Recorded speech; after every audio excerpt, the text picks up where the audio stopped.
আসসালামু আলাইকুম সবাইকে। সবাই কেমন আছেন? আশা করছি সবাই অনেক বেশি ভালো আছেন। আলহামদুলিল্লাহ আমিও অনেক বেশি ভালো আছি। আজকে একটা ছোট্ট ব্লগ ভিডিও নিয়ে আপনাদের মাঝে হাজির হলাম। আর আজকের ভিডিওটা শুরু করলাম একদম সকাল থেকে। সকালে সংসারে যে কাজগুলো থাকে অফ ক্যামেরায় সব কাজগুলো করে নিয়েছি। আর এখন হচ্ছে নাস্তা তৈরি করছি।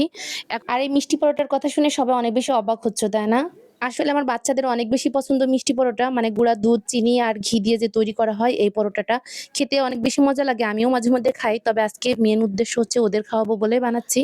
আচ্ছা, তোমরাও কি বাসায় মিষ্টি পরোটা বানাও? যদি বানাও আমাকে একটু কমেন্ট করে জানিও তো। আমি তো এভাবে বানাই, তোমরা কি অন্যভাবে বানাও? এটা খেতে কিন্তু সত্যি অনেক বেশি মজা লাগে। তোমাদের সাথে আজকে মিষ্টি পরোটার পুরো ভিডিওটাই শেয়ার করছি। আর এই পরোটাটা না দুধ চা তারপরে হচ্ছে তোমার সবজি সবকিছু দিয়ে অনেক বেশি মজা লাগে। তো এই তো আমি বানিয়ে নিচ্ছি।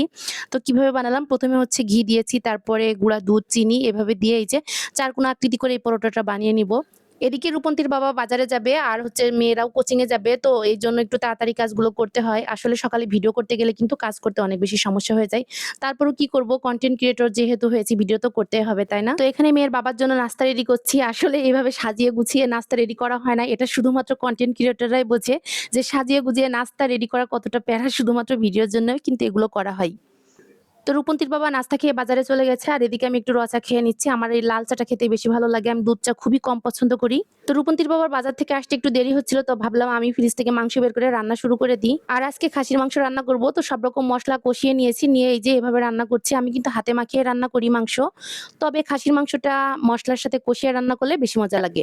আর গোটা রসুন দিয়ে মাংস রান্না করলে তো আরো বেশি মজা লাগে। তো এই তো আমার রান্না বান্না শেষ, এখন হচ্ছে তোমাদের ভাইয়া বাজার থেকে চলে আসছে। এত দেরি বাজার নিয়ে আসতে? কাজ করছিলাম একটু। তুমি কখন গেছো বলো তো?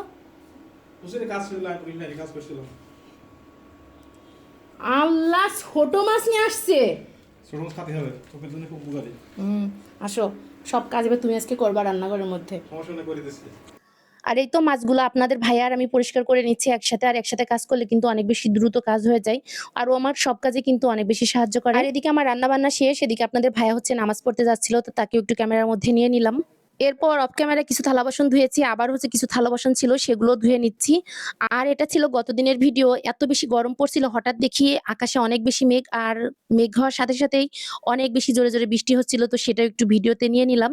আর এই যে বৃষ্টি ব্লাস্ট করছিলাম, আসলে বৃষ্টির পানি হাতে আসছিল না, তারপর একটু হাত দিয়ে ধরার চেষ্টা করছিলাম। ভিজতে তো পারি না, ভিজলে অনেক বেশি ঠান্ডা লেগে যায়, তবে বৃষ্টিতে ভিজতে আমার কিন্তু অনেক বেশি ভালো লাগে। আচ্ছা, কোন কোন আপুরা আমার মতো বৃষ্টিতে ভিজতে পছন্দ করে একটু কমেন্টে জানিও।